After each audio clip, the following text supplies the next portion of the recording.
Well, it's another podcast. It's called Picking It Out.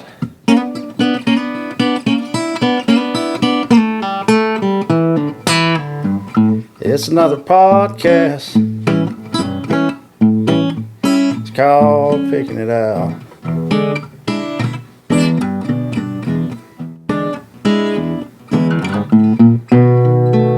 We got Mr. Wayne Oliver in the house. Yeah, and we're gonna be picking it out.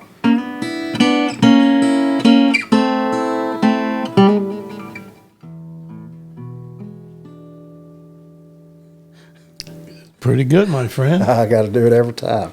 Well, hey, y'all. Appreciate y'all tuning back in.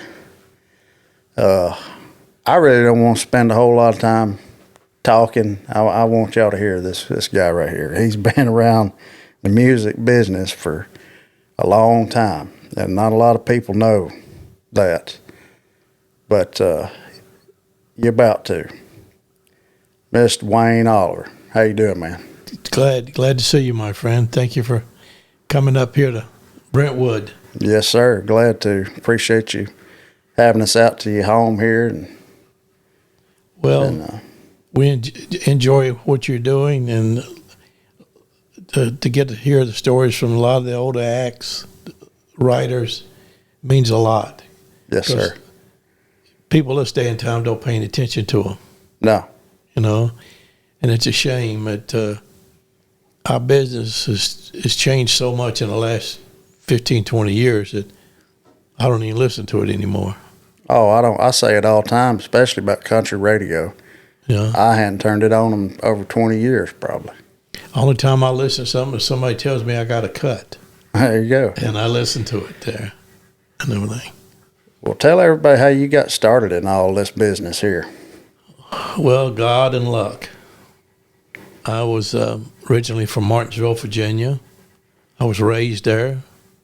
Had a business there. When I was 18, my uncle and I bought a rundown service station, called it the B&O, and we were making so much money. As an 18-year-old kid, I didn't know what to do with it. Yeah.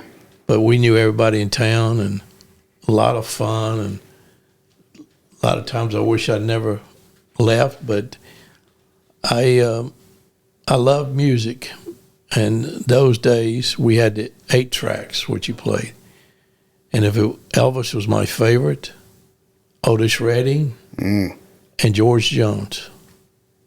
And when you got in my car, my house, that's what we listened to. I didn't listen to none of that rock stuff, and a lot of the young ladies didn't like country. A lot of them didn't like Elvis. And to me, those are the 3 greatest entertainers of our lifetime. I think Elvis, there'll never be another like him. He was such a good-looking man. He gave to people.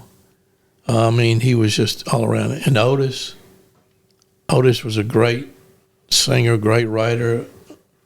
It's a shame he was taken away from us so early in life. Yes, sir. I met him through my friend Steve Cropper. Steve wrote Dock of the Bay with him and played and things. And, of course, Jones, he was it's something that when you're sad, you listen to. When you're going through a divorce, you listen to. Oh, yeah. And believe me, I listen to a lot of that. But Jones is just untouchable. Yeah. And so I was in Las Vegas. I used to play a lot of poker. And I played in that World Series poker tournament out there. Oh. I was 20 years old. Wasn't even supposed to be in it. I was supposed to be 21 to get in a casino. But Benny Benyard, who owned it, Benny kind of took a liking to me. He said, just go on in there and play. And there was a lot of country music stars playing there. Billy Walker was playing to the Landmark. Jones and Tammy were playing at the Desert Inn. And a friend of mine named Billy Wilhite. Billy was a good-looking guy, kept that silver hair slicked, and he was managing Jones and Tammy at the time. And I met with him and Billy and all of us. They invited me to their shows and things. They just couldn't believe I was so young playing with all those old pros. This is the year Amarillo Slim won it. I mean, he was Texas Hold'em. Yeah. And so I went over and watched Billy's show and had a good time. He said, well, come down to Nashville sometimes. So, and then, now that was Billy Walker. And Billy Wilhite, I went over and visited with him in the shows, and he introduced me to George and Tammy. And Billy said, Wayne, he says, I like the way you handle yourself. You want to come to work for me? And I said, what would I do, and how could you pay me? Because I was making a lot of money then. And he said, I want you to book Jones and Tammy. I need help. And I said, I don't know a damn thing about booking shows. Now, and he said, well, I'm going to teach you, and I'm going to have one of the best to teach you. And so I just thought he was being nice. I didn't pay any attention to it. So I said, okay, just call me. Billy was living in Decorah, Georgia. And so about a couple of weeks later, I was back in Virginia, washing cars for $2.50. We used to wash 25 a day. And my uncle took me under his wing like when I was 18. And Billy called me and he said, Wayne, he said, can you come down here? Jones and Tammy are doing a show tomorrow night. I want you to come and watch it. So I said, yeah, I'll be down. So I went down to Decorah. And, of course, George was flying a little high that night. But him and Tammy, this is when they had Harold Morrison with them and Patchy Sled and the Jones boys. And so I liked the show, had fun, enjoyed meeting Tammy and George again. And we talked, and George said, son, you going to come on board? And I said, well, I'm thinking about it. Meantime, Billy Walker had called me, wanted me to come down to Nashville. He was doing the Grand Ole Opry. And I said, well, I'm tied up right now, but I will. And he said, call me. I want you to go on the road with me. So Billy Wilhite, he told me, he says, I'm going to introduce you to a man that everybody anybody in the music business knows. And I said, who's that? He said, Carlton Haney. You ever heard of Carlton Haney? Yes, sir. He was the biggest promoter there was. And so I went up and met with Carlton. He had a festival up in Reidsville, North Carolina, which wasn't about 40 miles from where I'm from in Martinsville. And there was always a bluegrass festivals he'd have them. I mean, he'd had everybody. Everybody wanted to say they were played for Carlton. Well, Carlton started doing Loretta and Conway. He was doing some dates with Jones and Tammy. He was doing, the acts he had. He had so many shows going on, he forgot where some of them was. But you won't believe who worked for him, who come out to be super managers. Dale Morris. Oh, wow. Dale Morris was a hippie. When I met him, he had long hair, and carrying on. Great guy. And C.K. Spurlock. They were runners for Carlton Haney. Yeah. And I said, wow. And I got to be friends with all of them. Meantime, I come down to Billy Walker. I went out on the road with him. Billy's show was a little slower than what Jones's is. But Billy had a good-looking redhead daughter. I mean, good-looking. And so I dated her a few times. And Billy Wilhite called me back, and he said, well, we're going to be in Nashville. We want you to come up and meet with Shorty Lavender. Mm-hmm. Shorty was booking Jones and Tammy's son, but he couldn't. When you had Jones on the road, you had to work him every night, like keep him busy. If you let him get away, he's gone. Yeah. So I come down and I met with Shorty. I mean, Shorty, he talked to you on the phone. You'd say, I'm going to get up there, I'm going to put a knot on his head. And you met him, he wasn't 5'3", 5'4". I said, you little rascal, you. So I got to be good friends with him. And Carlton showed me the business. I went out on the road. Carlton looked like Boss Hogs. He'd wear a big white suit. He had his 2 front teeth out. He'd buy a new Eldorado Cadillac and take the hubcaps off, and he'd have a big girl up in the front seat with him. And I said, Carlton, what do you do that for? He said, well, I don't like hubcaps. He said, my big girl, and nobody going to fool with me. And Carlton was such a great guy, and I was thrilled to learn from him. And I started booking Jones and Tammy, giving them $3,500 a night. Wow. And that's with the Harold Morrison and Patsy Sledge. A lot of people don't remember them. And we done shows there for a long time. And Jones got involved with some people, and I didn't like and didn't want to be around the activity. Meantime, him and Tammy were having real bad problems because he was drinking, doing other things besides riding a lawnmower. And but when George, I loved him. I liked him a lot, loved him, great human being. But when he got wild, he got wild. So I told him, Billy, I said, I don't want to do this anymore because I didn't want to be around those people. So meantime, doing all this, him and Tammy separated. And then she filed for divorce on him.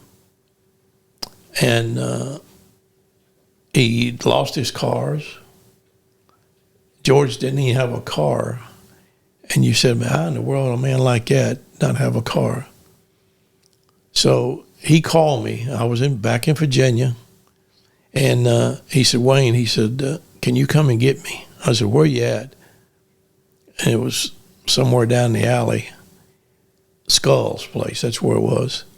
And I said, George, it takes me 8.5 hours to get there. He said, well, I'll wait for you. So I come up and got him, brought him back to Virginia, and we done a lot of good talking, and he liked that little small town where I'm from because it was noted for the furniture business, Hooker Furniture, Bassett, Stanley, and DuPont, and Sale Knitting. A lot of money in the town at the time. So when Tammy got her divorce, George got a phone call from some people who started Possum Holla. And they wanted to use his name, and they was going to give him this much money. So I brought George up here. I said, I don't need to be involved in the deal, George. That's your deal. It's not mine. And I don't know those people, and I don't want to know them. So they started the Possum Holla Club, which back in the day, man, it was anybody, who was anybody, would go there. I mean, I've seen the nights where it'd be Roy Clark, Whalen, Boxcar Willie, Rodriguez, you name them, they would be there. And they had a VIP lounge there, and I was lucky enough to go in there, and that's where I met Merle Kilgore, the Boogie King. And Merle said that Jones had hired him to be the singing host, but he wanted to be something else besides the singing host. But Merle was so funny, and I really liked him a lot. And I said, Merle, you want to go out and open some shows for Jones? Because this time we had to put a band together for Jones and go to work. Because Tammy took the band, the bus, and everything. George had his clothes. And so we put a band together. I mean, one thing about Jones, he used to have a heck of a band with Ernie Rowell on bass, backup singing, Zeke playing fiddle, Clyde Phillips on lead guitar. I mean, a rocking band. And, man, we just started knocking those shows out.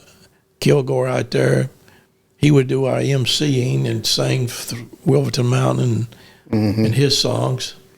And we just had a great time. It was a lot of fun to do shows then. And, of course, Jones loved Kilgore. I mean, he loved him. And Merle used to call him Little Pal. And so we was doing good, and Merle, this time, see, I would only work Jones 10 days a month because he needed time off. If you didn't give him time off, he would take time off. Yeah. He'd go missing in action. And then about 10 days of being in court trying to get him out of stuff. And so Merle said, come on, let's go down to Coleman. I said, what's in Coleman, Alabama? And he says, well, Hank's new manager, J.R. Smith. I want you to meet him. I want you to meet Hank. So I go with him down there, and J.R., great human being. He died a couple of years ago, and he and I still talked all these years. This was in his 70s, right before Hank fell off the mountain. And we became very close. Great guy. And he told me, he said, Wayne, I want you to book Hank. And I said, well, I don't know if I can with Jones. And he said, well, put them together. I said, that's a great idea. Now, Hank hadn't had any hits, and I was only giving him $1,500 a night. Now, that's way back. And give George $2,500. And we'd go in those honky-tonks, and we would jam them to the wall. I mean, packed. We was charging then $10 or $15, cash money, and of course we'd always give everybody bonuses.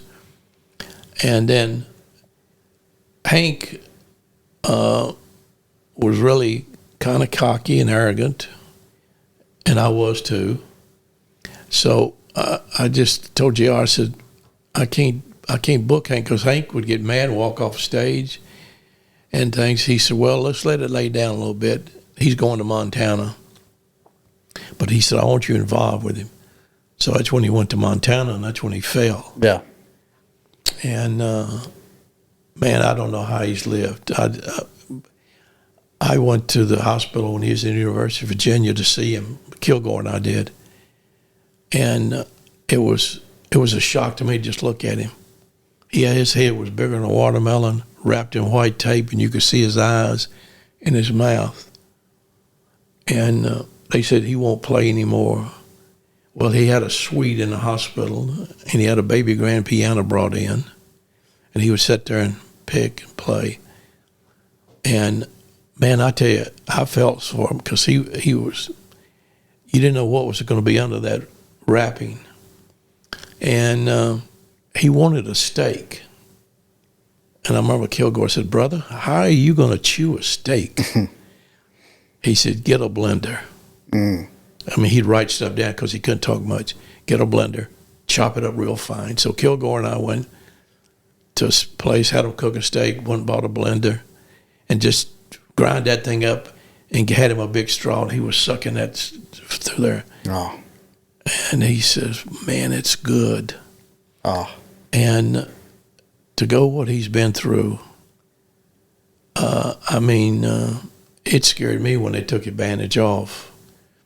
And Hank decided he was just going to write songs, and he was getting rid of his other management because he's going to be with JR, and his mama didn't like his deal, and he had a lot of family problems.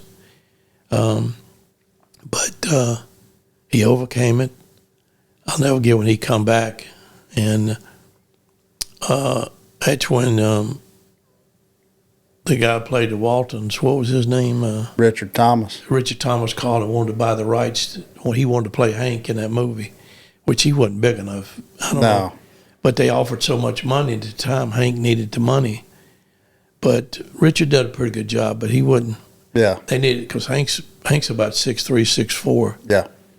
And but Hank, and he fell in love with, he was going through a divorce meantime, and he met Becky. She was working at ABC Dot Records, and he fell in love with her. And so Hank, I never forget, he got him a cabin up in the Smith Mountain Lake, and JR got it for him. And he started writing songs. And, man, I was there when he wrote Family Tradition. I said, holy shit, what a song. And I said, JR, I'll take 50 dates on him at $2,500 a night now and give you half the money up front, because Hank was driving an old green and white beat-up Ford truck, looked like something to Sanford Son might ride. And because Becky had got the cars. So Hank, when Family Tradition hit, Bowen says it's a monster. Jimmy Bowen, who was coming in from L.A. to produce Hank, and later became head of the labels. And Family Tradition, God, it went off. And I was handling it. JR just said, Wayne, you're in charge of all the dates, because I got to handle his career. You do the booking. And, I mean, I was taking him places, and I'll never forget this show. We were in Gainesville, Florida. It used to be a big Dodge dealership there, and they closed up. I mean, it was a huge building. And I had Hank in there. They'd built a stage up, and we had 2,000 people in there, young kids from university, and $20 a head. Now, you look, that's $40,000. Hank said, oh, brother, we're going to make some money tonight. I said, we are. We'll make a lot of money. And with Hank, you had to encourage him, kind of give him a little boost to get on stage. Hank, in the second row, there's a good-looking girl. I mean, good-looking. Really, brother? Where at? Second row. And so he got out there playing. He was trying to find her to entertain her. He forgot about the crowds. He wanted to entertain her. But you better have her backstage when he come.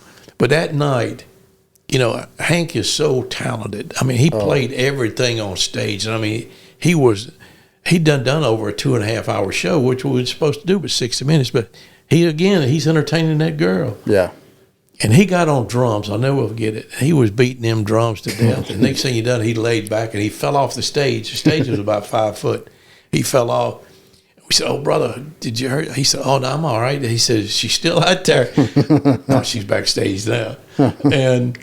But, God, when he took off, let me tell you. And meantime, Billy Sherrill had found He Stopped Loving Her Today.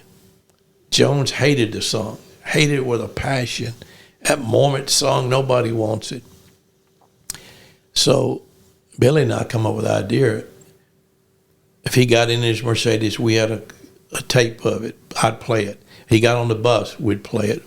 And sometimes then we were releasing the airplane because we got to where we was making some big money. And it'd be in the airplane.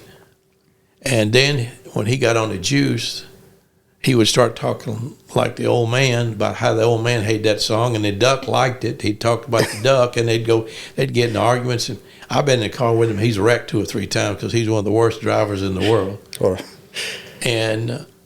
But he said he was smart enough. George knew a hit song.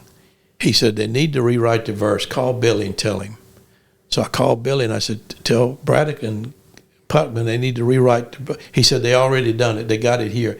Where will you be at tomorrow? I'll overnight you the tape.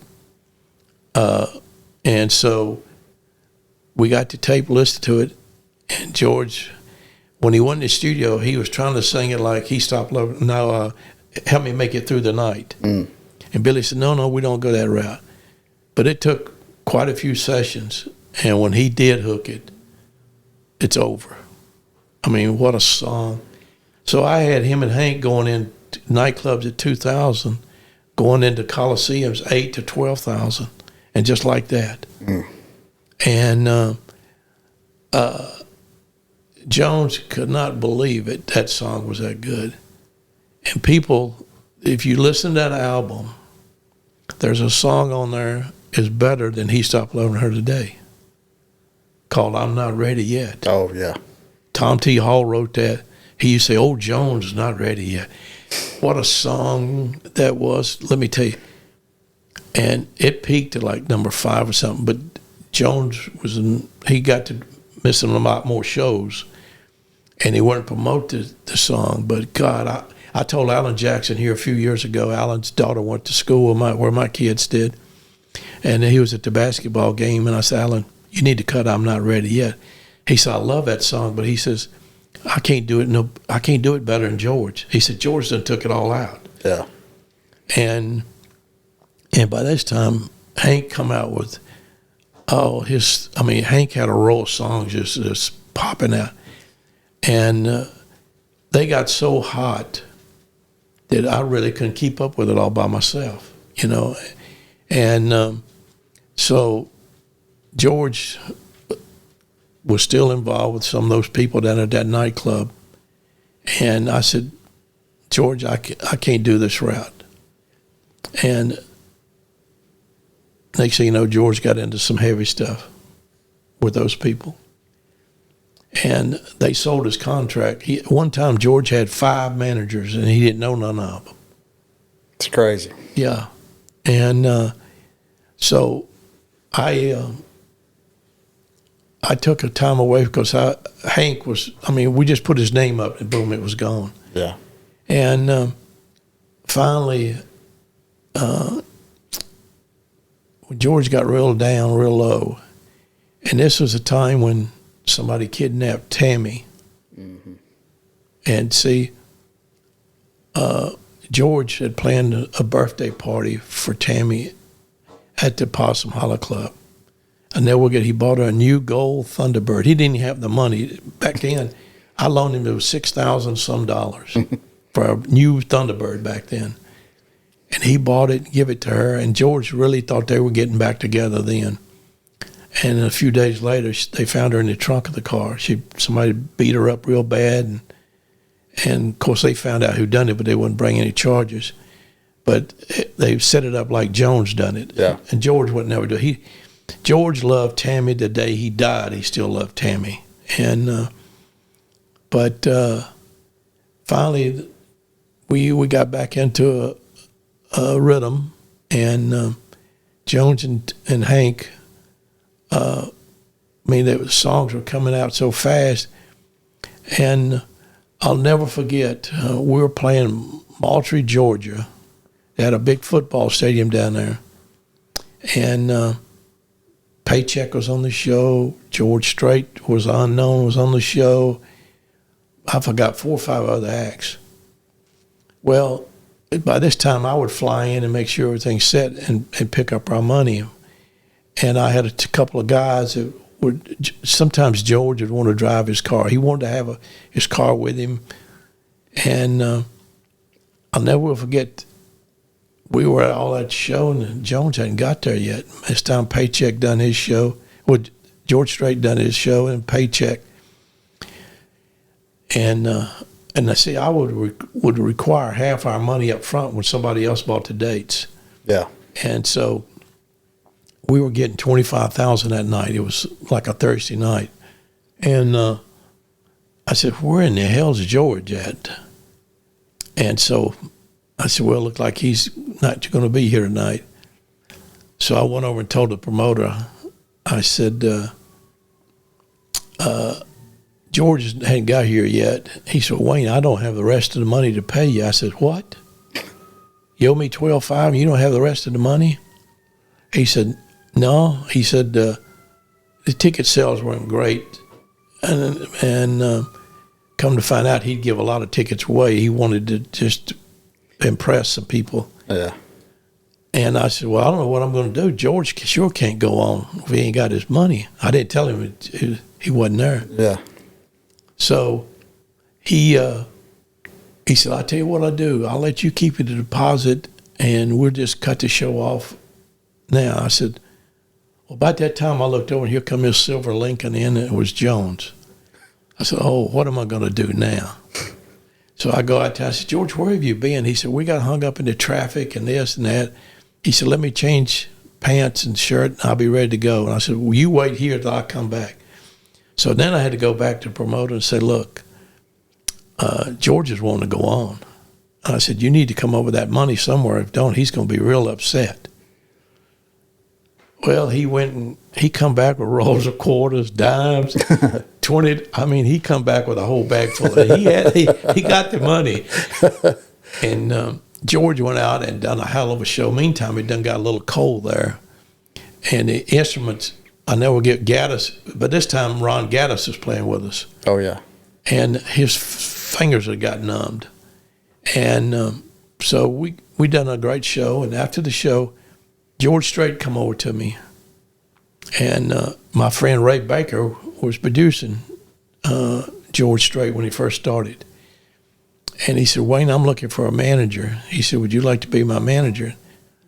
And he reminds me today what I said to him.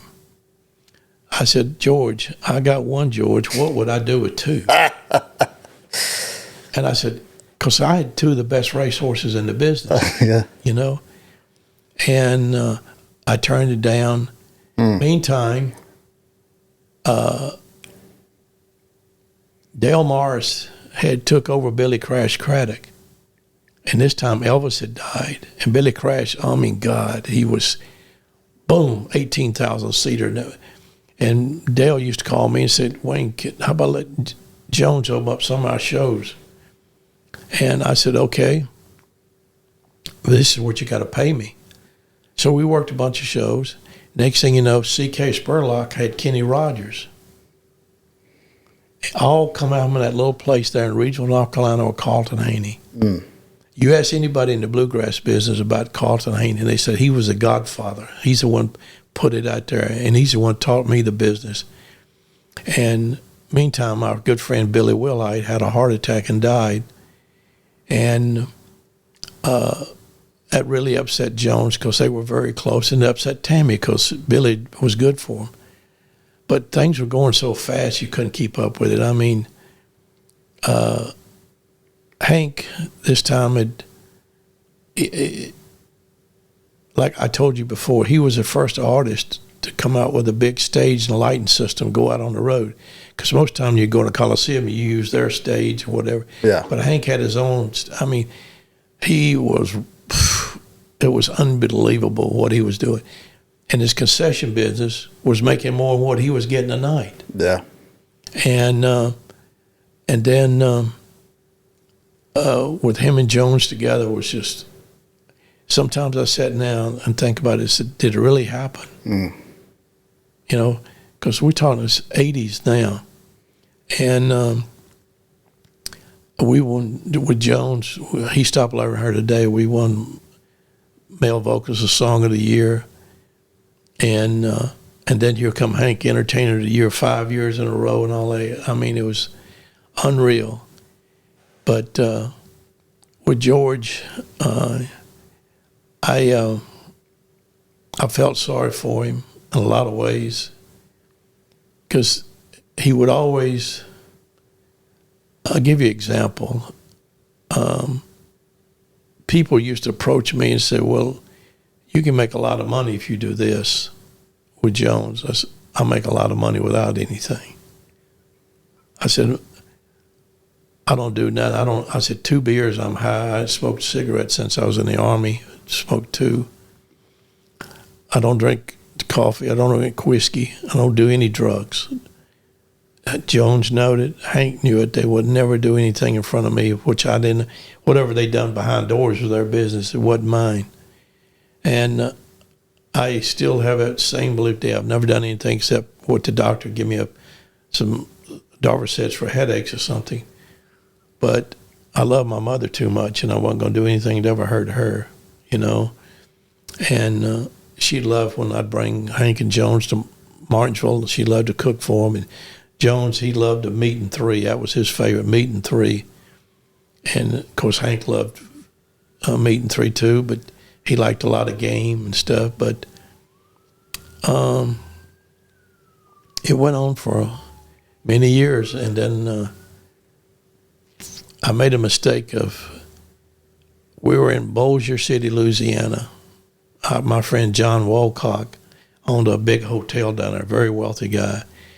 And the week before we got there, Tanya Tucker and Glenn Campbell were there, and they got in a fight and tore the suite up. Well, it was supposed to have been George and my suite when we got there, and John come to us and said, look, Wayne, it's not ready yet, but it's going to be ready in 4 or 5 hours. I know Jones wants that suite. He said, y'all want to go to the horse track? Boy, George, he loved going to the horse track and dog track. And I was dating a girl that kind of looked like Dolly, many ways, and she come over there, and George said, "Where did you meet her? How do you get these women every time?" I said, "George, I play you 10 days, come back with Hank. We do this. I meet a lot of people. You got a lot of fans." He says, "But every time we fly in or drive in, there's somebody waiting on you." He says, I want a woman. Meantime, he'd been dating Linda, Peanut Montgomery's sister. Yeah, we talked to Peanut too. Peanut's him and Charlene are some of my best friends. I love them to death. We go way back. In fact, we still talk once a month.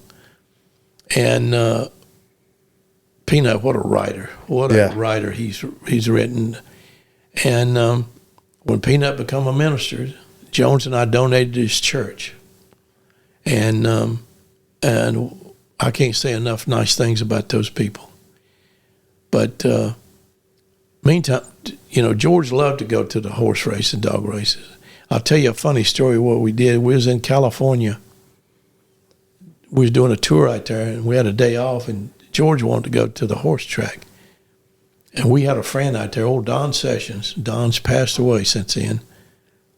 Don knew everything but didn't know nothing. He was real good friends with Willie and Roger Miller, because when they'd come to L.A., they'd stay at his house. And they write songs. He'd get part of it for the rent. And he got part of Burn Me Down when Marty Stewart done. Oh. And Thanks a Lot by Ernest Tubb. Yeah. So we always had fun. Don was kind of like a comedian and keep George laughing. So we go to the horse track, and George would bet a gray horse. If a gray horse was in every race, he'd bet the gray horse. "Why do you bet gray horses?" He says, "I just want." Well, he was betting $500 a race. He done lost 8 races in a row. He's down 4,000. The last race, I never will forget it. Jones pulled out the rest of the money he had. I think it was like 10,000. And he said, "Don, go bet this on old Gray. She's a 70-1 shot." 70-1. He's gonna bet 10,000. And Don had been going betting other horses for him, because George couldn't get up and walk up and go to those places. Yeah. So Don went to bet it. By this time, the races started. Oh, my God, this old gray horse is at the back end. And with this, in a few minutes, like somebody give him a shot of B12. My God. That horse took off like you will not believe, passed everything, and won the race. Well, George is jumping up and down. He's done won $70,000. He said, I'm buying dinner tonight. I'm doing this and everything. "Where's Don?" I said, "I don't know where Don's at." So I go out there, and he said, "Wayne, I got to talk to you." I said, "What do you mean you got to talk to me?" He said, "George done lost every race." He said, "I didn't want him to lose the rest of his money." I said, "What did you say?" He said, "I didn't bet the horse." I said, "Oh, my God." I said, "You go in there and tell him I'm not getting involved with that." And I said, "I would tell him in front of a bunch of people, because that way he wouldn't really go off." Yeah. So Don Moe's out there, and he says, "George, here's your money." George said, "What do you mean my money?"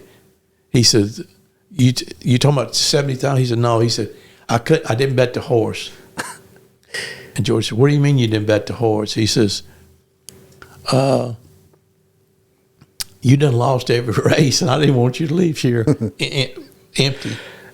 And he says, "Don, if it was anybody else, I would go upside your head. But," he says, "you're my friend, and you did. I have got 10,000. But that was one of the funniest things, was George, he was hot. So meantime, we're in Bossier City. So Linda, that was the lady I was with, and George and I and John, we go to the horse track there. And John got George a runner to go bet the horses. And he kept mumbling, he says, "How do you get these women? I don't understand it." And I heard so much. I said, "George, you want a woman?" He said, "Yeah, I'd like to have a nice lady to talk to." So I said, "Come on, Linda." So we go up there. There's 3 ladies at the bar. And one of them happened to be Nancy Now, Nancy tells everybody she met George in New York when she was on a Bryan Street. That's not the truth. She knows it's not the truth. I got the pilot as a witness and everybody, and Linda says, Nancy says, George Jones would like to meet you. She says, who? I never heard of him. Linda said, you know, the guy that's was married to Tammy Wynette. Oh, yeah. You like to come down and meet him? Well, yeah. So she come down and met him. George kind of liked her. She wasn't a bad-looking girl. So George invited her to come to the shows. And George, he wanted to know how in the world this black guy, he was transvilic, you know, had that little guy sat on his lap all the time and talk. He was so funny as hell. He was opening up the show for us. And 2 weeks before, when we were in Las Vegas, we had Big Bertha and Little Bertha, 2 elephants open up for us. George says, boy, I'm really getting hot. I got 2 elephants this week, and now I got this little guy. I said, George, you know, he's funny. So we had a good weekend. Nancy stayed with us, and she got in the plane with me and Linda, and we flew to New York because we were doing a show for CBS up there. So we get up there, and George, he don't like for him to stay around long. Yeah. And so, but I don't know why she tells people that, and she badmouthed me, and had it been for me, she would have never met George Jones. And I know she did go through a whole lot. I respect for what she went through to be with George, because George sometimes would get a little bit out of hand. But I wouldn't put anybody down. Like she talked about me. If I ever see her, I'm going to talk to her about it. You know, even after all these years, she did do a lot for George. I don't think she saved George. George saved himself. Because, you know, in the last few years of George's life, we would have breakfast at Cracker Barrel, or we'd meet at Andrew's Cadillac, because he'd have to buy a new car every month. And we would talk, and George had done gotten older. He settled down. His health wasn't great. And we'd talk about the old days. He liked to hear about the old days, especially with Will Hite and Kilgore. Yeah. And I said, George, you know, she's looking after you, you know. You got a nice home. At that time, he had 9 cars in the garage. And but George saved himself, because when he had that wreck, God reached out to him and it scared him. And see, I was around. I knew his mom. She used to get on him all the time. And I knew his brother Herman and his crazy sister Helen. Not Helen, but Helen was a smart one. Ruth was, oh God. George would keep up all of them. His favorite thing would give everybody $1,000. Every time we'd go to Texas to play, he'd give all his boys, Jeffrey and Brian. And George was free-hearted, really free-hearted. People don't realize. He loved to go to the mall because he didn't wear the same pair of underwear and socks. When he wore them today, he left them. Yeah. And I used to say, George, what do you do that for? He said, when I grew up, I only had one pair of underwear and a pair of socks that Mama used to have to sew together all the time. And he said, if I ever made it big, I wasn't going to wear the same ones. So he never did do it. But we'd go to the mall, and George he'd get upset if people didn't recognize him. But once did recognize him, he would talk to him, sign autographs. It was an honor to know him. Know that, to me, he's the greatest country singer that ever lived. Because he could take a bad song and make it a great song. Yeah. And it was an honor knowing him. And like with Hank, when Hank decided to take off when he got married to Mary Jane, she told him that he didn't need to work that much, so he took off. And so I kind of got out of the business. I still have my publishing companies today. And I got to doing something I never thought I would do. And Carlton got me doing this. bluegrass, gospel bluegrass shows. And I said, that will be boring compared to what Hank with them wild bucks. Yeah. And Jones, he'd draw those divorced ladies, people are going through problems. I mean, they'd be crying in the beer. Yeah. And so I would book the Lewis family, Jimmy Martin, which a lot of people didn't like Jimmy, but Jimmy was always. I love him. He worked good for me. I'm telling you, he did. And the Osborne brothers. Yeah. I'd put them together, man. We'd work those like 2,500 seaters, pack them. And but I've enjoyed it. I only think I was gone so much from my oldest boy. I was gone so much and ended up in a divorce, and I hated that. And when I got married this time and had these two kids, I said, I'm not going to be gone like that. I want to watch and play sports. Yeah. But my publishing companies do good. And, you know, we was talking about Vernon Derrick a little while ago. I got to tell you a funny story. I met Vernon when he was playing fiddle for Jimmy Martin. Yeah. And Vernon, he loved to dance. I mean, he had them taps on his shoes. I mean, he'd be getting in, and he had that hat like Animal used to wear. Mm-hmm. And so he'd get to bragging on like that. So one night we were all having a little fun, and this was when he come over to be with Hank. And to me, Hank had the best band in the business. When you had Animal, Lamar Mars, Cowboy, Bill Marshall, the bass player was Ray, yeah, and old Vernon.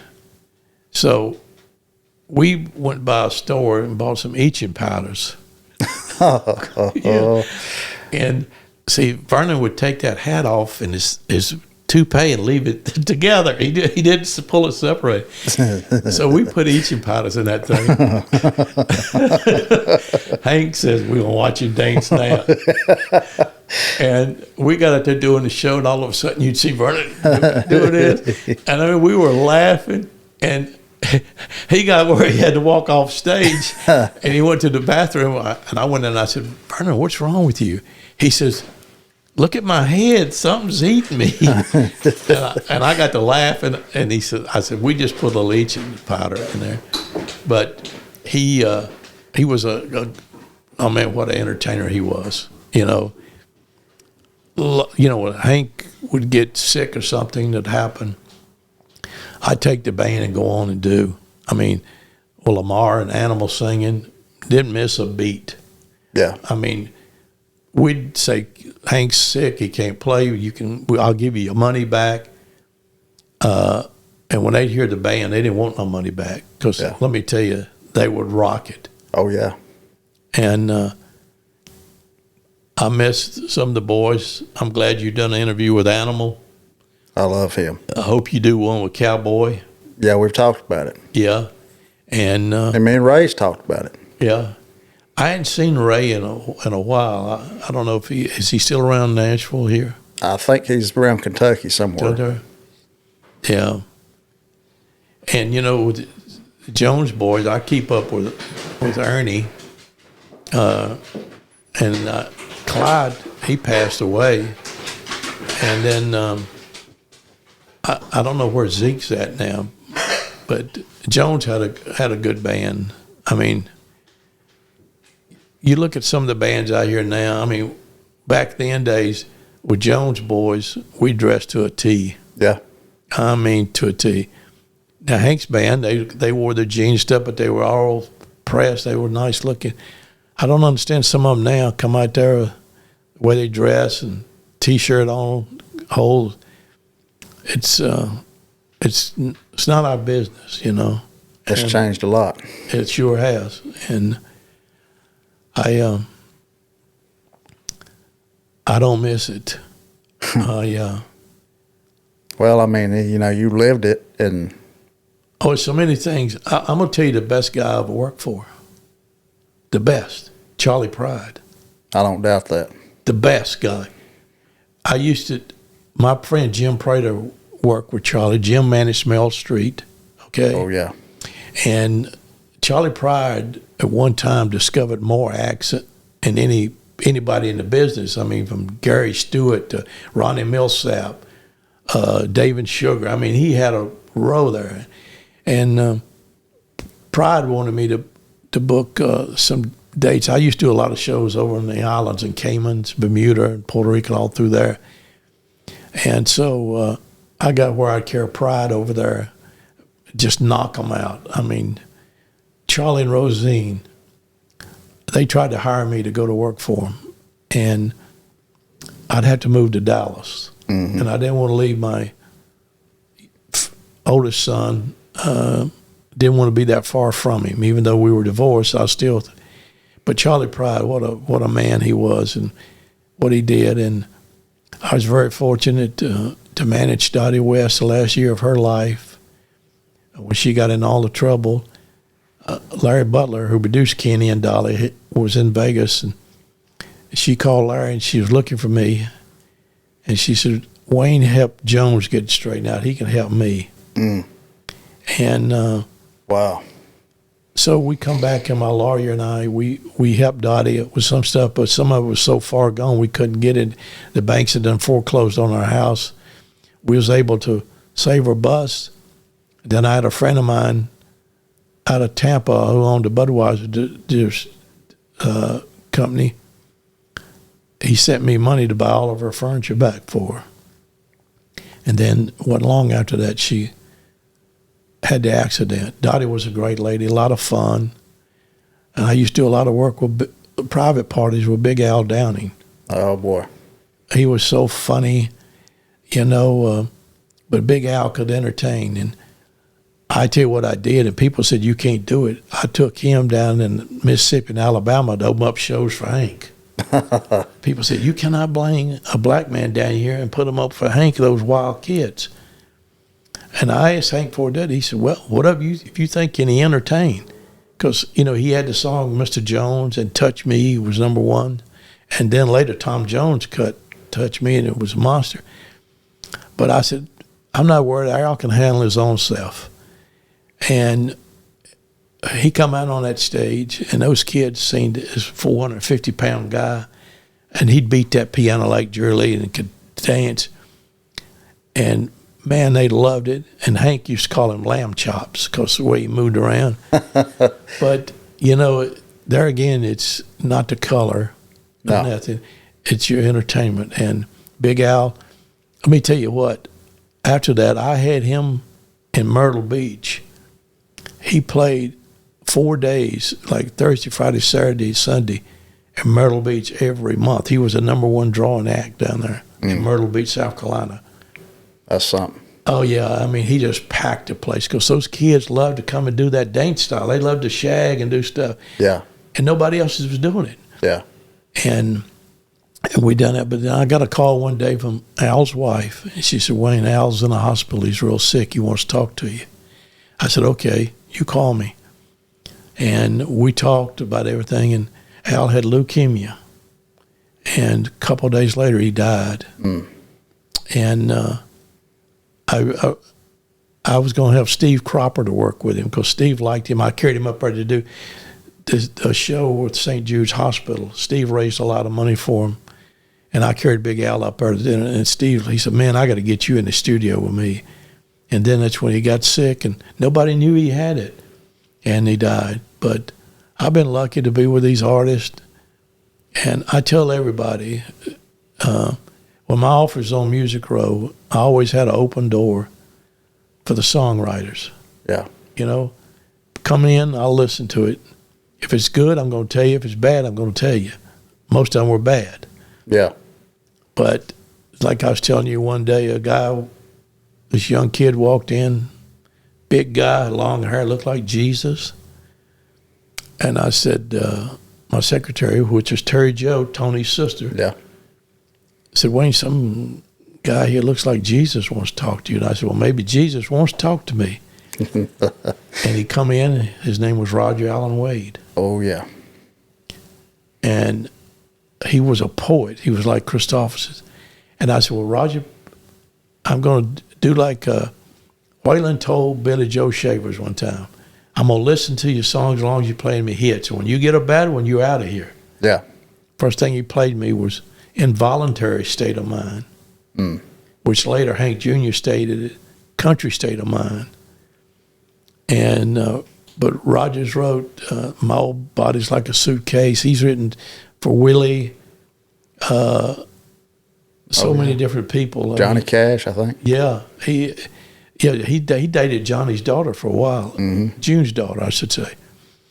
But Roger was a great writer, and he could have had a big career himself. Roger,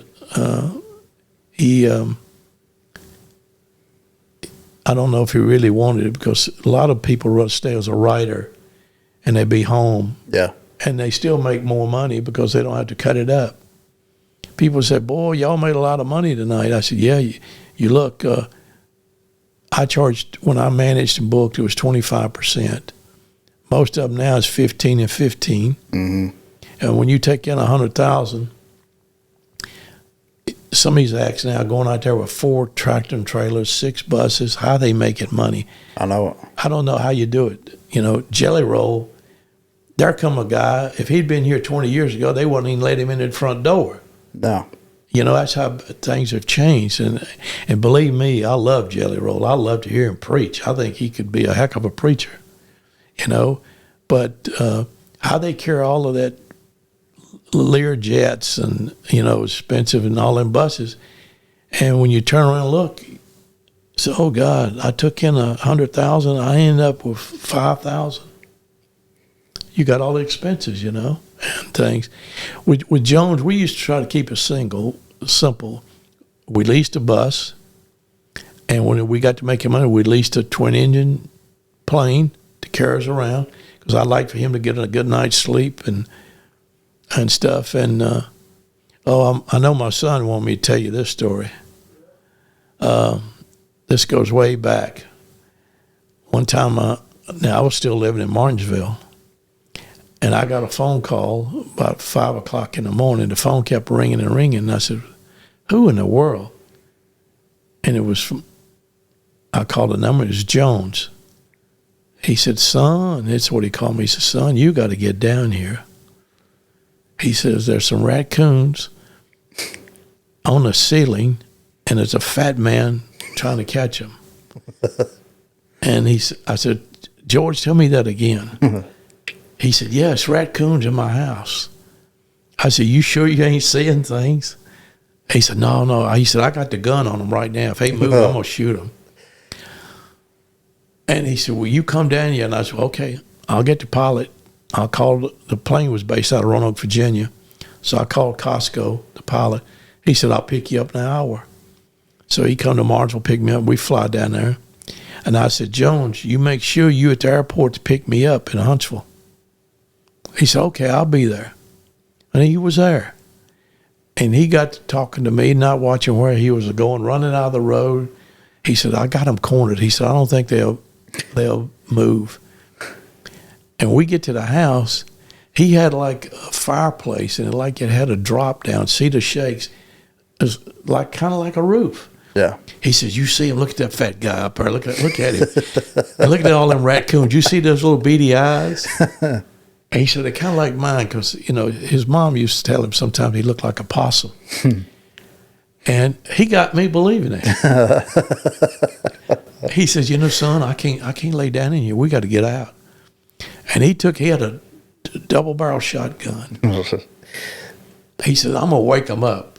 And he shot through there. And I said, he had that little gray Mercedes, convertible Mercedes. And I said, George, just get out of here. The law's going to come over here. You shooting up his house. And this house ain't even yours. He was just leasing. So he said, let me get my getaway bag. That was when he had that little bag. He had his hairspray. He used to carry that long bottle of hairspray. And I got to drive, and I said, let's get out of here.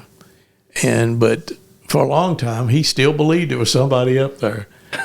But I'll tell you something else. This is one of the damnedest stories. We were playing Bossier City, Louisiana. My good friend Alex Broussard. Alex had a big old club, 2,000-seater. Now, this time with the Jones boys, we had Gaddis, and Tom was on steel, and Clyde, and a couple other guys. But we had Lori Morgan, I had Vern Gosden, and had Kilgore. We had a heck of a show. And we wasn't paying them much money, $250 a night, but neither one of them was working much. You know, Vern hadn't had a hit in years. Yeah. And George wanted to help him out. You know, if we go out and do 10 shows, hey, you know, you made a little money. Yeah. And so that night, I go back to the hotel, and Alex called me, and he said, Wayne, you better get over here. I said, what's wrong? He said, George is throwing a fit. And he said, he can't mess up my club. So I come over, and he was kind of wild. He said, son, he says, I'm not going on stage tonight. And he pulled out a little bottle. Unless you get me something where I can perform. I said, George, I don't deal in that crap. You know not to never ask me for it. He said, well, there won't be any show. I said, you know, you back here in Alex's room. If I go out there and tell them now, they're going to storm this building, and you're going to be the first one they get. So Alex is getting paranoid, and Alex said, tell him we'll be back in a minute. So I said, okay, Alex not going down the road. And meantime, Alex grabbed that bottle, and we go down to 7-Eleven. Alex runs in and buys a pack of BC powders. They put BC powders in that little bottle. He said, you give that to George. He will not. And meantime, Kilgore done his part. He was, you people are going to heaven. They're sitting in there drinking, they going to heaven.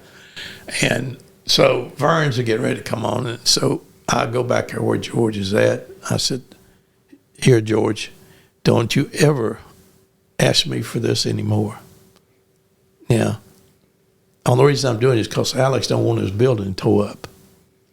So George gets that, and he goes in that bathroom. He shuts that stall, and he's snorting like a racehorse. He come out. He said, son, he says, that's some of the best I've ever had in my life. I said, okay, you give them a show like they ain't never had. So he did. He wore them out. He played over 2 hours. He still didn't know no difference. That's hilarious. So we go, get on the bus and everything, and there's somebody out there singing. It sounded like Jones. George says, is that, you got a tape on in here? And he was rubbing that hair back, you know, and it was Sammy Kershaw. Oh. Sammy was singing there, and God, that's when Sammy will tell you he first fell in love with Lori, but she was married to Gaddis. Mm-hmm. But Jones, he stayed like that for 2 or 3 days, still believing that he had stuff, and he still had that bottle, and it was BC powders. That is so. funny as hell. I got the nerve up to tell him. He and I was in the car. In fact, we was going over to Hap Towns to get a meeting 3. I said, George, I got to tell you something's on my mind. I can't lie to you. He said, what's that, son? He said, I said, that was BC's powders that you were sniffing on. He said, now you think I don't know the difference. He says, that was the best I've ever had in my life. Well, I knew I couldn't convince him anymore. He'd get in an argument, you know, so I just let it ride. So, but that was one of the funniest times. And I tell you, you know, we did miss a few shows. And George, the maddest I've ever got at him, we were getting ready to go on a tour, and he took me by my office to get all the paperwork. And meantime, I done put all my luggage in his car, and he took off.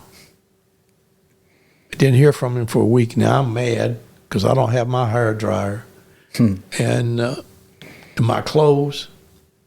And finally, he called me. He was in Beaumont, Texas. And he said, son, I know what I did was wrong and everything. And he says, I know you need your luggage. He said, I'm going to go to the airport a little while. I'll put them on a plane. I'll call and tell you. I said, George, you don't know how mad I am at you. I said, why would you do me like this as much as I do for you? And because meantime, at doing this, Jones's contract had been sold again to Billy Bob's. Oh. I mean, I never had a contract with George, just a verbal agreement, because that is good as a contract. Yeah. If you got a witness. And I never will forget, George didn't want to go. Billy Bob, they all give him some money. And money he took and threw it away. So we had to go down to Billy Bob's to do a concert. And Billy Bob called me and he said, Wayne, I want you to come with him. He said, I'll pay you. I'll pay the band. I said, okay. So we go down there. George is gone. Billy Bob, I don't know if you ever met Billy Bob or not. Mm-mm. Billy Bob is about 6'5", big, rugged-looking guy, kind of cross-sided, big All-American football player at Texas, went on to play for the Chicago Bears. He had a lot of people with him. I mean, Billy Bob had a nice club, nice club. And so when when Jones didn't show up, Billy Bob was a little mad. He said, Wayne, y'all going to stay here till he plays. Mm. I said, Billy, we can't do it. I said, we got motel rooms, food, salaries to pay. He says, I'll pay it, but he's going to play my place. Because Billy Bob done told his buddies he was going to co-manage Jones. Yeah. And all this, which I didn't know at the time he was going to co-manage till later on. He told me. We stayed there 2 weeks and finally got George to play. God. And now we'll get half the band stayed with Billy Bob. In fact, I think one of the boys, Rob, is still playing for him down there. But that was some of the stuff. I mean, George, you give me an education I couldn't have got at Vanderbilt. Because you always had to be on your toes. You didn't know whether he was going to be there or when he wasn't. Yeah. And a lot of times, George would go on straight but come off drunk. People said, how did that happen? Because people would buy him drinks. Yeah. And set up there for him, and he wouldn't turn them down. Yeah. I'll never forget, we were playing in Atlanta, Georgia one time at a place called the Twilight Zone. And it was like the Twilight Zone. I mean, there were some rough-looking characters and rough-looking women. And the only thing about it, the guy paid me $10,000. This was back before he stopped loving her come out. It was only one way in.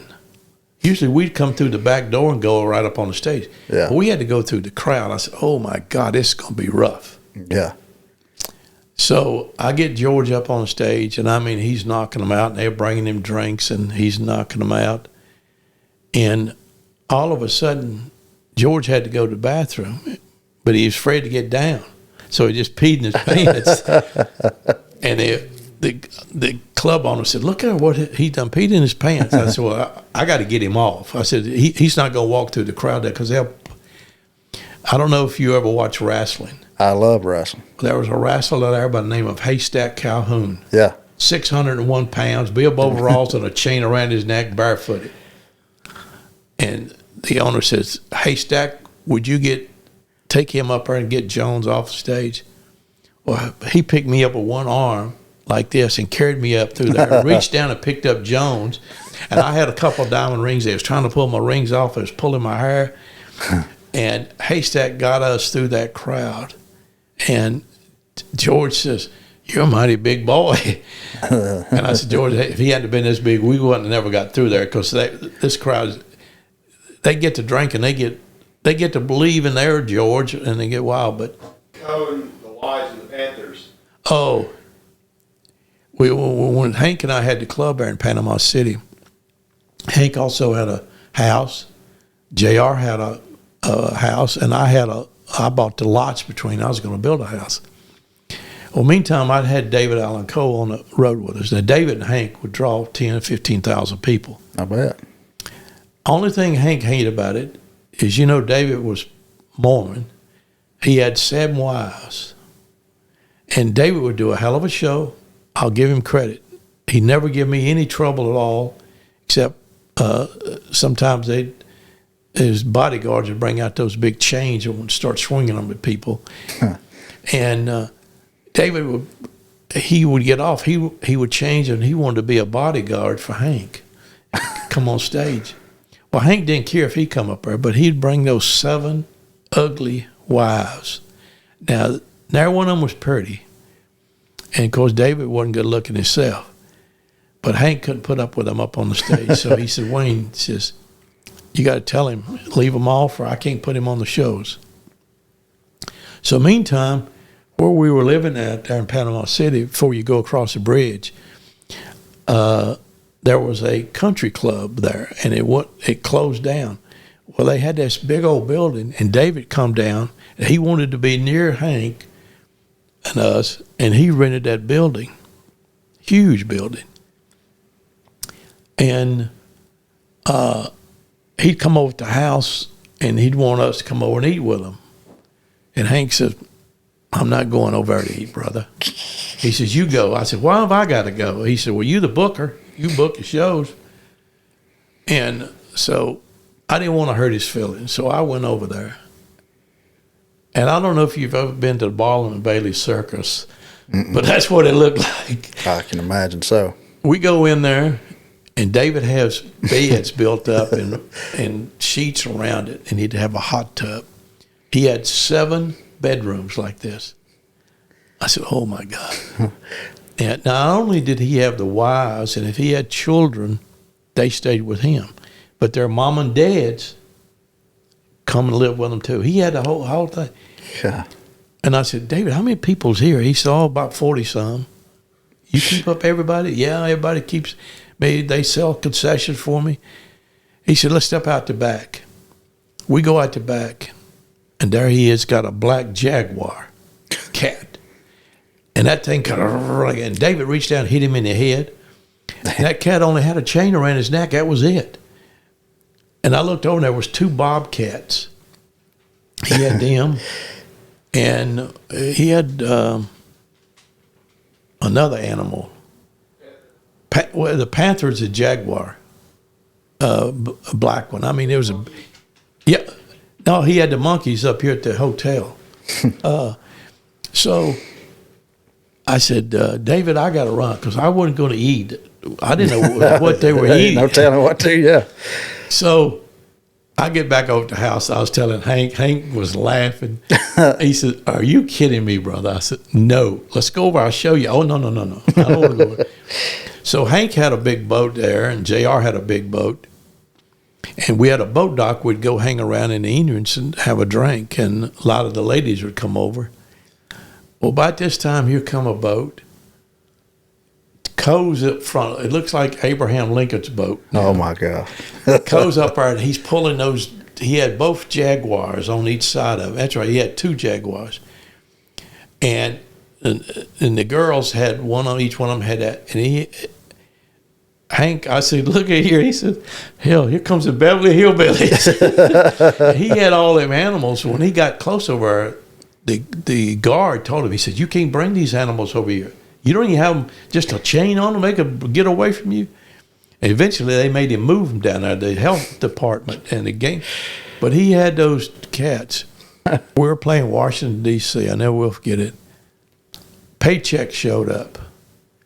And I said, now, Johnny, listen, we got a big shows the next 2 days. Do not get around Jones and give him anything.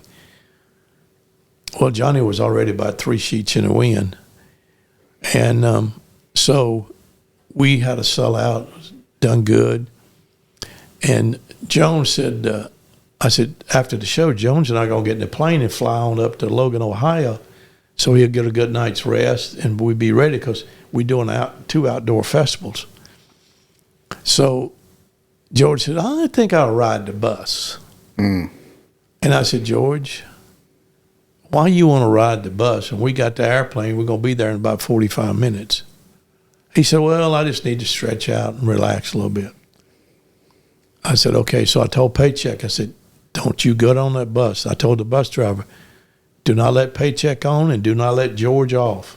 I told the band, Do not let him off till you get to Logan, Ohio. So me and the pilot, we fly up. Next morning, the bus driver stopped and called me. He said, Wayne, we're going to be there in 20 minutes. And I said, come to the hotel. And he said, okay. So we get there, and I could tell something was wrong. Nobody had a smile. I said, what's happening, boys? We lost him. I said, you done what? We lost him. I said, what do you mean you lost him? He said, well, he was on the bus. He was in his bed in the back room.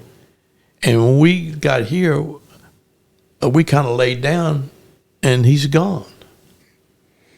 I said, oh, my God. Because, see, we're getting $50,000 today for this show, outdoor concert. $50,000 for the next one on Sunday. I said, how did you let him get away? I told you. And they said, well, Wayne, George, he's a little crazy. He does. George, he didn't care how big he was. He'd try to fight you. And so they said one of the guys come up there, and he said, I said, man, you seen George Jones walk around? He said, we seen him walking right down through here. It ain't been 30 minutes ago. So I walked down there, and there's two ladies sitting out there on the front porch. I said, ladies, have y'all seen George Jones, a man walking? Oh, yeah, he just left. Nice guy. We drank a couple bottles of wine. And he invited us to his show. I said, really? Yeah, I said, he went walking right down there. You see right down there, it's a cab stand. I said, oh, because George loved to ride cabs. He loved to ride cabs. So I go down there, and the dispatcher tells me, he said, yeah, George come down here, and he got in the cab. He's headed to Nashville. I said, oh, my God. Yeah, and so I go back up there, and I tell the bus, I said, y'all get over to the fairgrounds because we got to make an appearance. And so I got the dispatcher to try to call the cab to stop, but the cab driver wouldn't pick up his talker, Back then, you talked, hey, buddy, 10 to 4. Yeah, CB type thing. And I said, man, what am I going to do? I knew I couldn't get in a car and run up down the road trying to find a cab. So we go back over there. And let me tell you, that place is packed. I mean, they up on top of the hill. They are everywhere. And so I told the band, I said, the guy selling concessions, I said, get your stuff and get it back on the bus. And when I see you on the bus, I'll go up. So the guy bought the show. His name was Jim Ryan. I never will forget him. A little short. He was big around. He was tall. But he loved George Jones. That place we was playing, he owned it, called Possum Hollow Park. He owned Possum Hollow Pizza, Possum Hollow Auto Sales, and he had a restaurant called Possum Hollow. I mean, he worshiped George Jones. And I going up there and I said, Jim, I got some news for you. He said, oh, we were ready for the night. I said, yeah, we are really ready for the night. I said, George is gone. And he looked at me, and meantime, this DJ standing over, I heard it. He wasn't running up there and made an announcement. Jones is not here. He's gone. Oh, boy. And let me tell you, they were coming over the hill like cattle. They tore the place down. Meantime, we got the band everybody on the bus.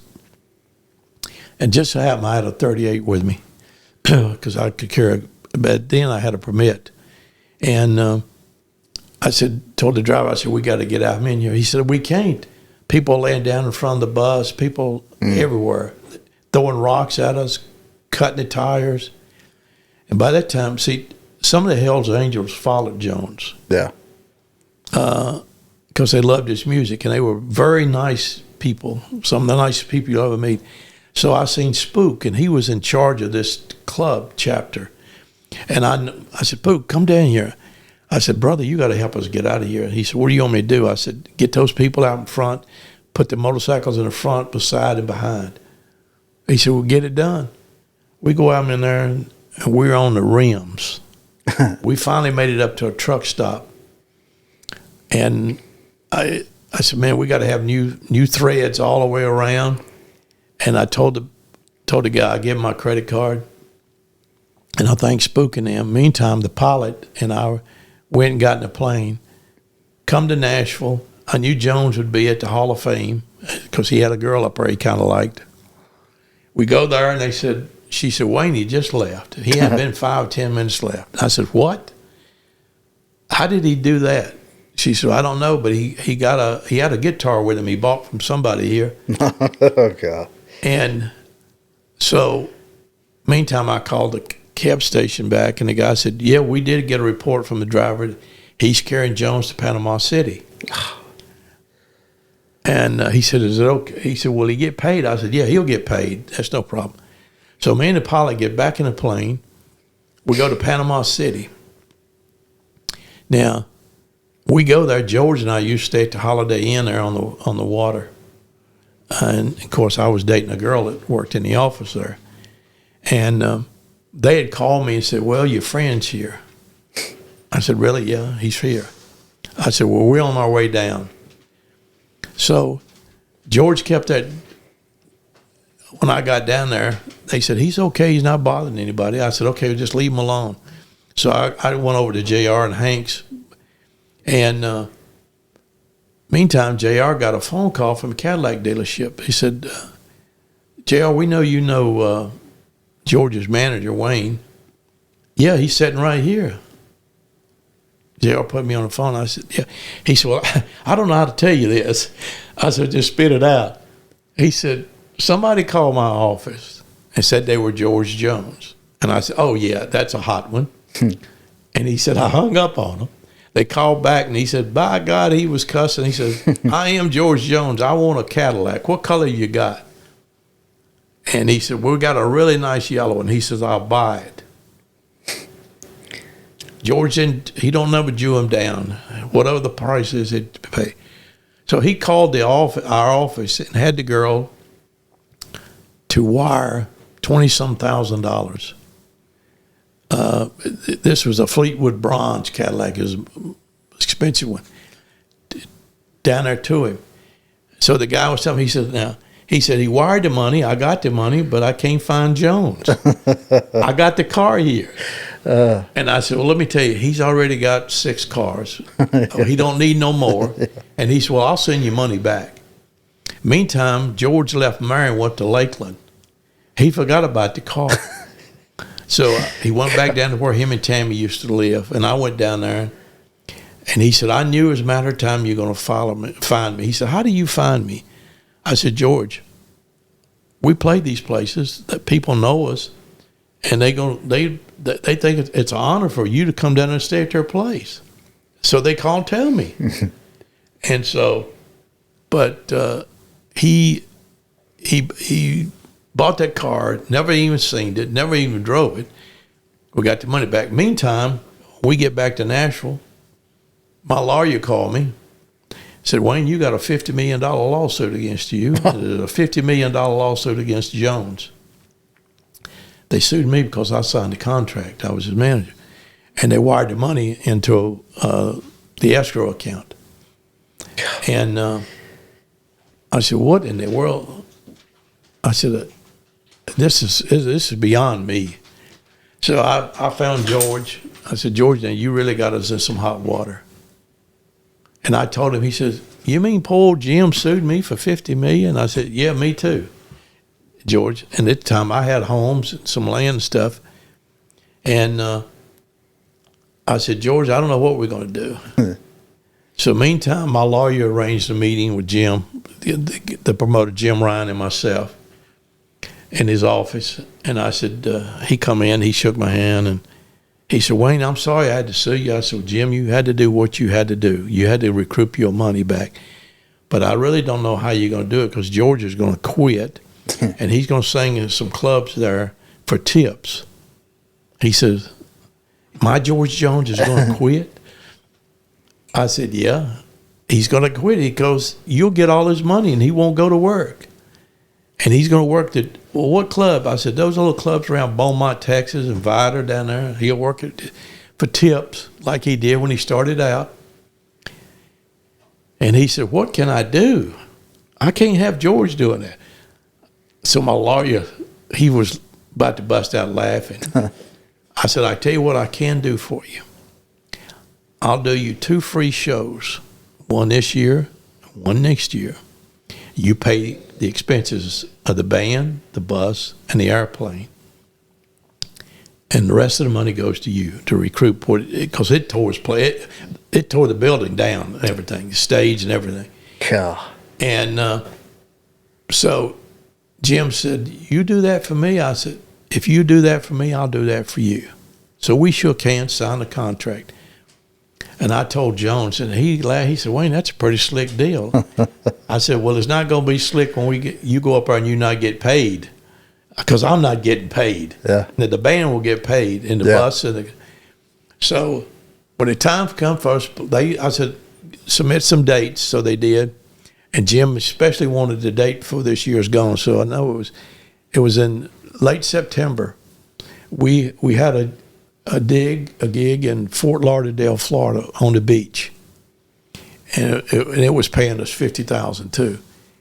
So I called Jim, and Jim wanted this date so bad. I said, Jim, we can't make it because we're playing here at 1:00. You know how long it takes us to drive from Fort Lauderdale to Logan, Ohio? He said, what if I get some planes? I said, well, you got to get 2 jets for the band, the crew, and me and Jones, because our King Air wouldn't have made it up there in that length of time.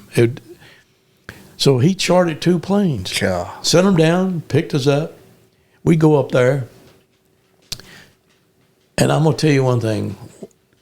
George seen them people up there. I mean, they were thick as fleas on a dog. I mean, they were packed twice as more than what it was before. Jim was laughing at me. He said, Wayne, he said, I made the best deal with you on this. He says, I have tripled my money. Well, he shouldn't have said that around Jones. Uh-huh. So by the time George come up to me, he said, I ain't going on. I said, what? You mean after I get you out of $50 million of myself, you ain't going on? He said, look how much money he's making. I said, George, he's paid for 2 jets. Yeah. He's paying the band, the bus up here to meet us. And he said, well, by God, I got to have some money. So I said, how you feel? He said, I feel like I'm going to give him a hell of a show. That's what I feel if I get some money. So I went on, I said, Jim, listen, we got a little problem. He said, oh, he ain't gone again, is he? I said, no. I said, but God almighty, the money you're making, he feels like you're taking advantage of him. He said, well, I wouldn't do that. I love George. I love him. I mean, this guy was a freak, George Jones. Yeah. He says, I love him. Well, Wayne, what can we do? I said, he'd like to have some walking money. He said, walking money? I said, yeah, money in his front pocket. Mm-hmm. He said, how much does he want? I said, well, what would you think would be fair? He said, how about if I give him $20,000? Would he be happy? And I said, well, let me go ask him. So I knew he'd be happy with $5,000, because George always carried $5,000 in his left pocket, always. And so I go back and I said, George, what would it take to get you on stage? He said, well, is he going to pay you? I said, I didn't say anything about paying me. I said about you. Yeah. He says, what can you get? I said, $20,000. He said, well, we'll split it. You get 10 for putting up with me, and I'll take 10. So I went back, and Jim rolled out that $20,000. Damn. Give it to me. Jones went out there and done the damnedest show he ever done. I mean, he wore them out. And, in fact, he done sung everything of his. He started singing My Bucket's Got a Hole in It by Hank Williams. And he was singing all them old songs. And he come off, and he says, Jim, the next show's not going to be free. Jim said, no. He said, I'll pay you your regular fee. Your regular fee, $50. But that's some of the things we had to go through. I mean, it was every night, you know, it's like when we won the awards for Male Vocalist and Song of the Year. Yeah. He threw those awards in my hand. I told Barbara Mandrell, do not bring him on stage because he's about 3 sheets. And him and his girlfriend, her name was Linda, Peanut's sister. Yeah. had gotten in an argument, and somebody sent her a dozen red roses to the room, and George thought some guy had sent them for her, but they was for him, you know. Oh boy. So he won, and he sang, and he got mad. He said, "I told you to take me off," and threw me the awards, and said, "I'm going to the bathroom." Well, he took off for 2 weeks. In the meantime, the next day, we were supposed to sign a new contract with CBS because George Jones had the worst contract of any artist ever been in Nashville, because he wanted to sing so bad with Tammy and be on CBS.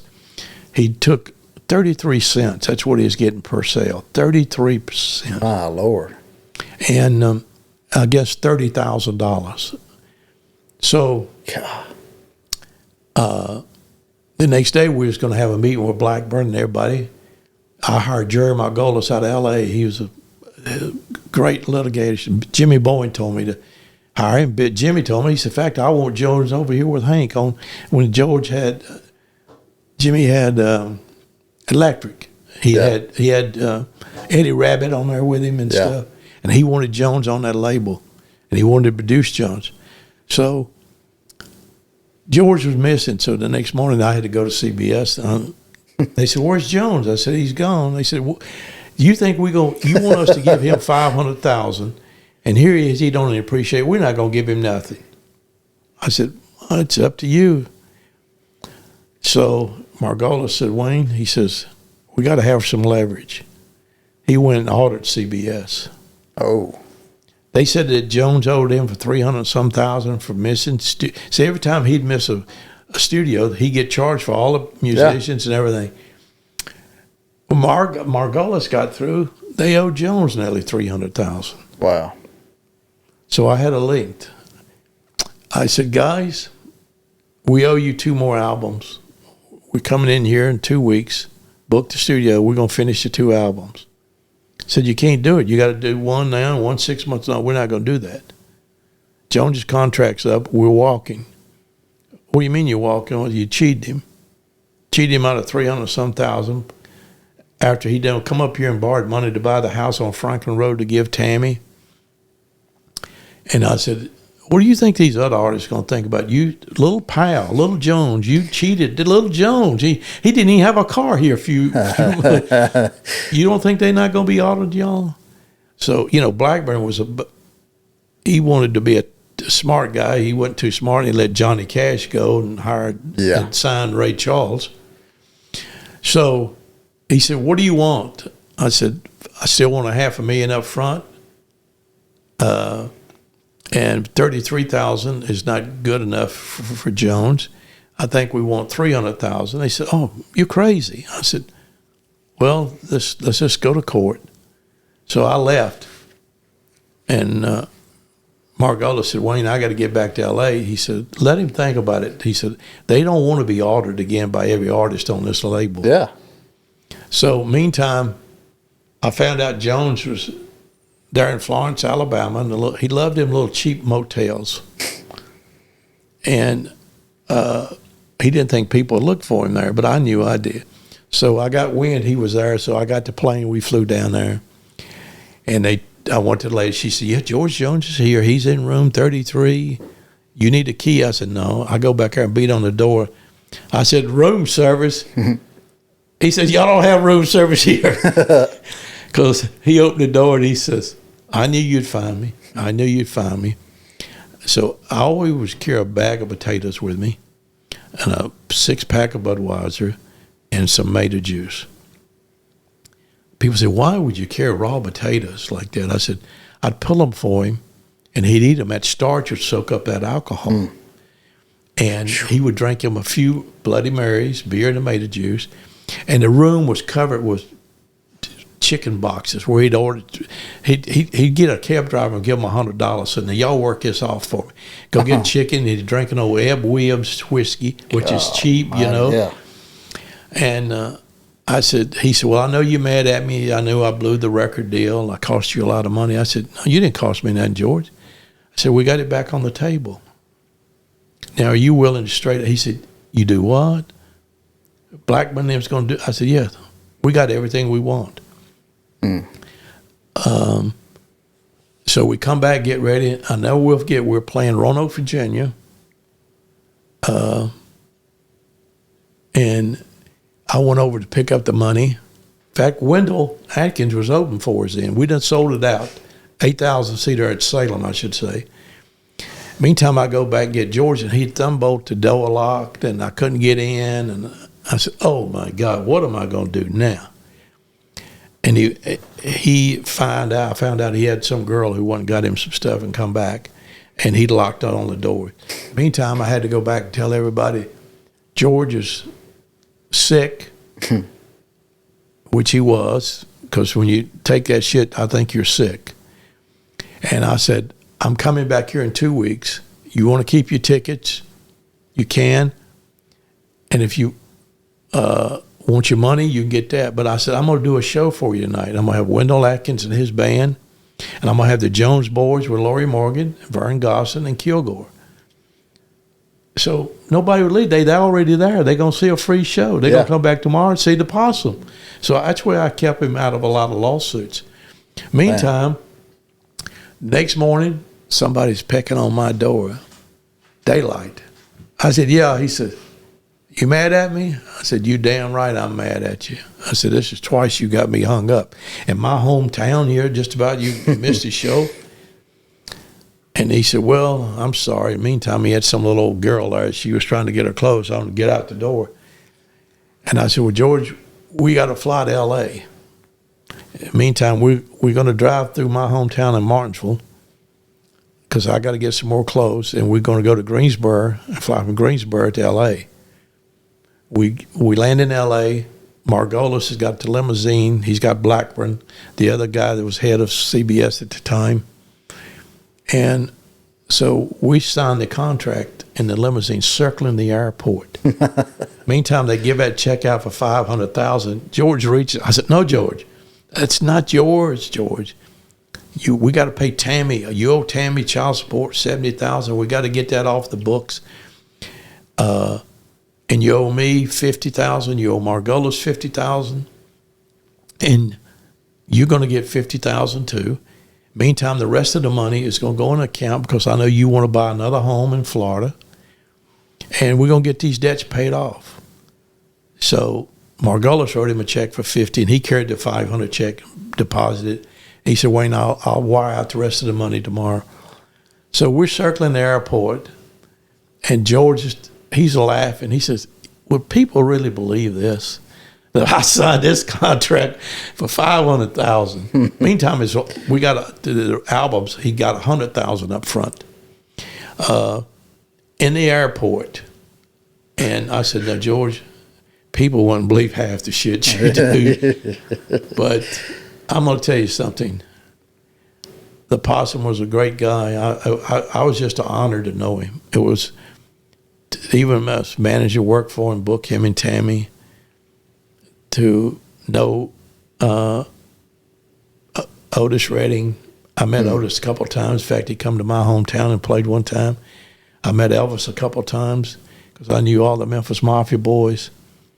And I just feel like God has blessed me to have the kids I have and the life. I come from a little small town. When I first started out, people was laughing. I'm sure. Man to go wash a car and change oil, and then next day he's booking George Jones. Yeah. That don't happen. And I tell people today, it's like my son. My son goes to Ole Miss. He's a football player, good football player. I said, you believe in yourself when nobody else will, because if you want it, you'll go get it. Yeah. And that's what he's done, and that's what I've done. You know, and I've been offered a lot of book deals, but I don't want to tell stories. I mean, I love George. I loved Elvis. I loved Otis. And when you get to live what you dreamed about, when I was 16 years old, putting that 8 cassette tape in my car, I never, wildest dreams, think I'd ever get to meet them. And I tell writers when they come in, believe in yourself. If somebody says no, you say yes. Mm-hmm. Because if you don't keep carrying the torch, it's not going anywhere. You know, and I want to thank you a lot for coming. Oh, I'm soaking it up. I'm a sponge. Well, there's a whole lot more we could be here for. I can already tell you, we need to do another one. Well, we will. I'd like to do another one.